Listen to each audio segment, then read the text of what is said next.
We had some cops up here yesterday talking about protecting your classic, and there is a huge incidence of thefts and cars having different identities and things like that.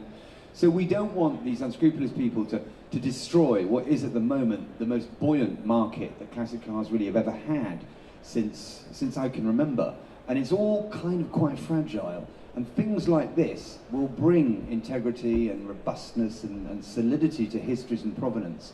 So it's most important that as a community, we safeguard this industry with initiatives like this. So joining Motoriety, and again it's free, just sends this message out to everybody that if we all work together and get this information collated and make sure our cars have genuine mileages and genuine service histories, and we know where they've come from, we know the amount of owners, and they've got this life cycle represented, then these will be better cars and the whole industry will be protected. And I think that's a really important thing, because it's a beautiful, wonderful hobby, as we've seen, you know, over the last 3 days, really into the mainstream now. And what we don't want is that to get upset. I mean, there was an auction issue, wasn't there, with a car the other day?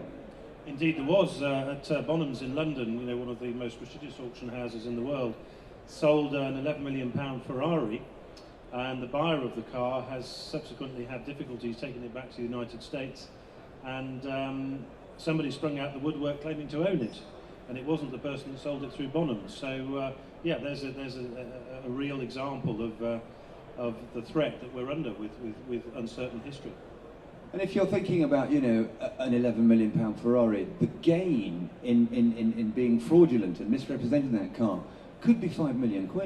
So the motivation for the unscrupulous people out there is really present. And you can buy chassis plates on eBay, you can buy, you know, V5 logbooks, and I've seen adverts on eBay for people saying, you know, V5 set for sale for the 1959 Mini, and you know that someone will buy that and recreate the car around the logbook.